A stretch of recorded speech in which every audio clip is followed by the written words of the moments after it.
This is the FM Gold channel of All India Radio. In the program News Analysis, now we bring you a discussion on record low retail inflation. The participants are D.C. Gupta, former Finance Secretary, and Aditi Phadnis, journalist. Record levels of retail inflation have been reported for the last 1 month. In June, the retail inflation was 1.54%, which has never been seen since 1999. And before that, this level of inflation was seen in 1978. So this is absolutely historic low. But before we go into why it is so low, we need to understand what inflation is, how it is measured, and what the implications of inflation are. Mr. Gupta, we know that inflation is too much money chasing too few things, and therefore the drop in the value of money. So if inflation is low, then it means that most things are assessed at their right value and money has value. Why is inflation so important and how should we approach it? We measure inflation in two ways. One is called Consumer Price Index, another is called Wholesale Price Index. Today we are talking of Consumer Price Index, CPI. Now CPI is very important for people like you and me because that is what affects us most.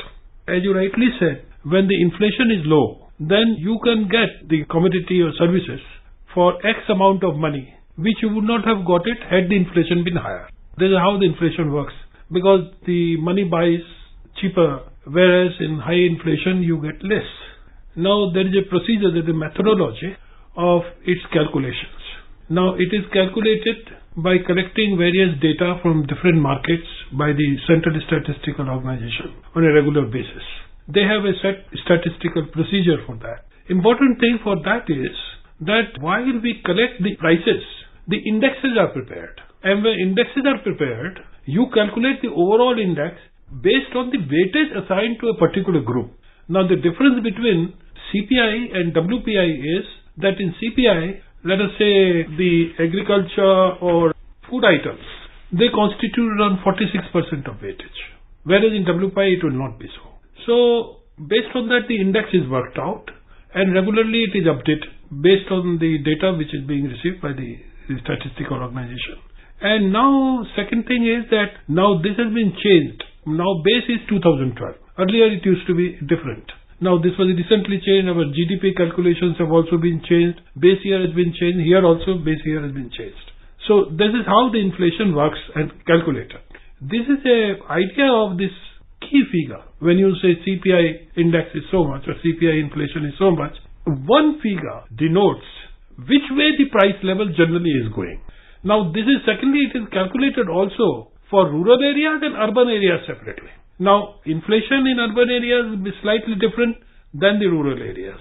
But combined we are talking of that is 1.54, which has been calculated for June 17. So if the inflation rate was 1.54 in June 17, should we interpret that as good news or bad news? From your point of view and my point of view, it is a good news because our incomes are stabilized.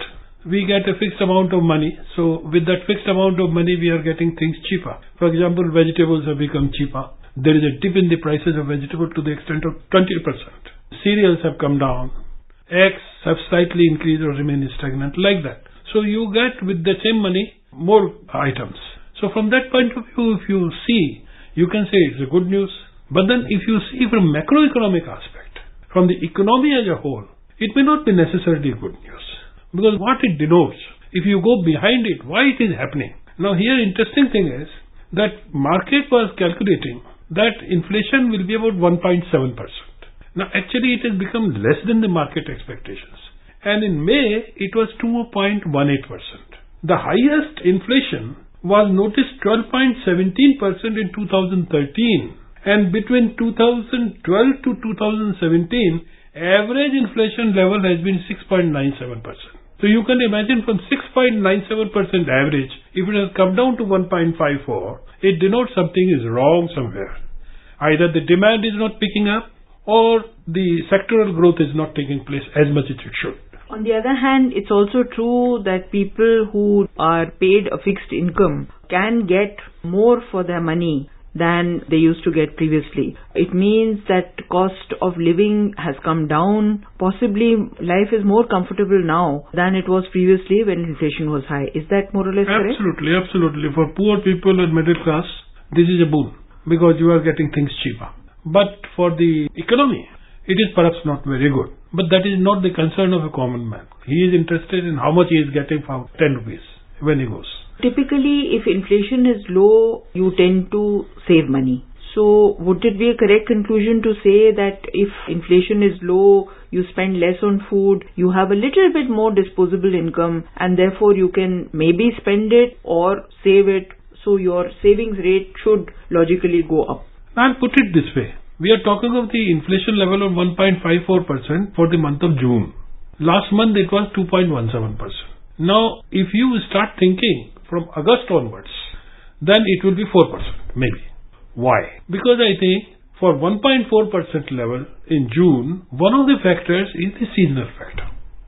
Seasonal factor is responsible for this dip to a great extent. Most of the agriculture commodities, pulses, they've come down. So from that point of view, if you see, certainly within this month, if you out of 100 rupees, you can save 10 rupees more. But the question is, overall in a year, you can't arrive at a firm conclusion based on this figure. You will have to take the total inflation, average inflation for the whole year. And when inflation is definitely low, if it is low on an average, certainly my purchasing power improves. And my purchasing power improves, I save more money, I can invest it, I can save it. So that happens. But if inflation levels are high, then I spend more for the same thing. Therefore, I don't save anything. So that is the simple economics. Let's look at part of the inflation puzzle where we have to show caution. If you read low rates of inflation with the rate of industrial production, which has seen a drop and has been seeing a consistent drop, should we read that as a red signal? Yes, they are interconnected in a way. Because, as I was mentioning, when the inflation rate is coming down, it may be because of seasonal factors, demand supply also, but essentially it also affects what is the condition of the economy. Today, if you see our growth levels, 16-17, our growth has come down to 6.6% from earlier 8% or something like that.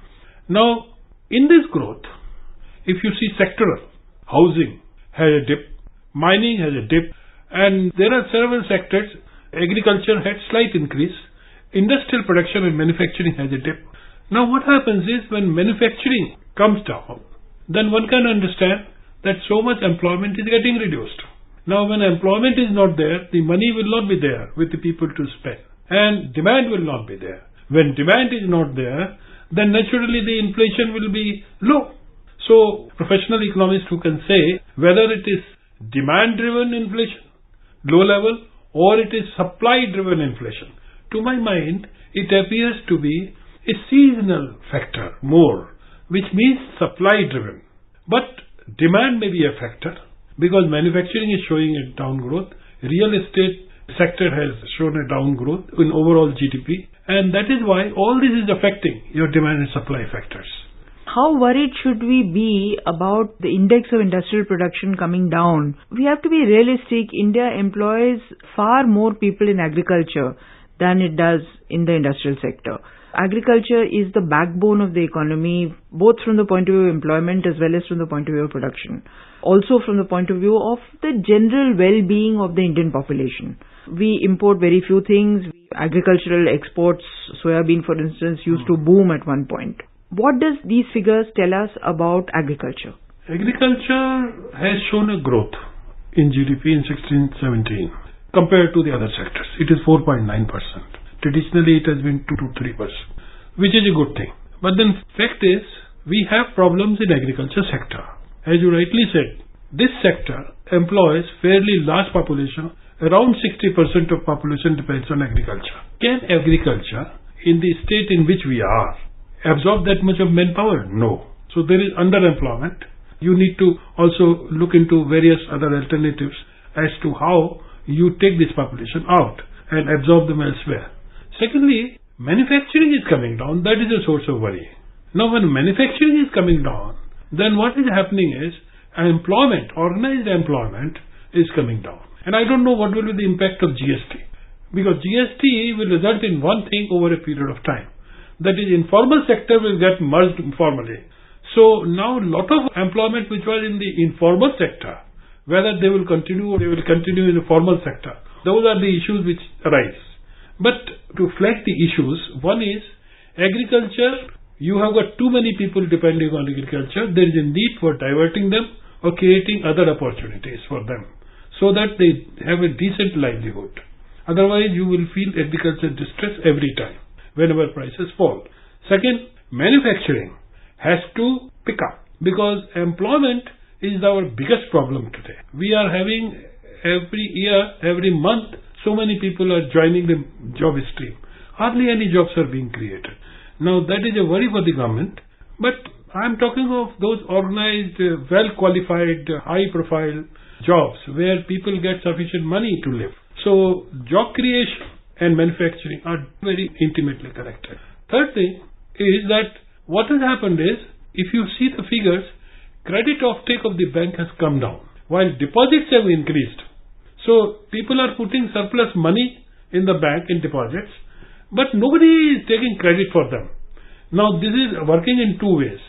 One, the net interest margin of the bank is affected. So bank's profitability is taking a dip. Second, because of this thing, banks also not able to push this because the demand is less. When the demand is less, and why demand is less? This is again, you have seen the very high level of gross non-performing assets. One reason which is being stated is that because gross non-performing assets level is very high, therefore the banks are not in a position to give a credit. But essentially what it means is that there is no demand. If there is no demand, whom do you lend? And this is reflected in rate of capital formation, which is published by the CSO. Rate of capital formation is almost stagnant, 55% or something. So if the capital formation doesn't take place, job creation and all those relevant factors lagging behind in the economy. On the other hand, you mentioned jobs and you also mentioned the issue of credit. How do we, going forward, the government has launched many schemes, as the monsoon session of Parliament will see an ordinance which will make it easier for the Reserve Bank of India to go through procedures to address companies which are unable to pay their debts.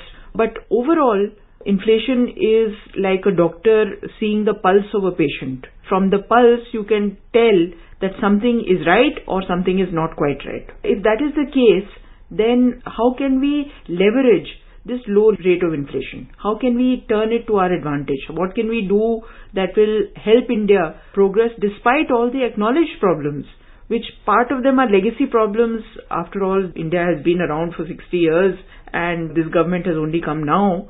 So there is an accumulated issue over the last 60 years which has to be addressed. So how can you use this low rate of inflation to your advantage? One of the speculations which is going on is that RBI, when they declare their next policy, they will reduce the bank rate, reserve ratio.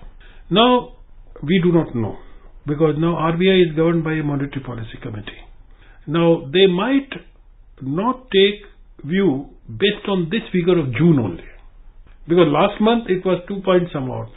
This month it has become 1.5. Now, maybe July, things may be still benign. So, you are looking at a possible rate cut when the RBI has... That is what market is expecting.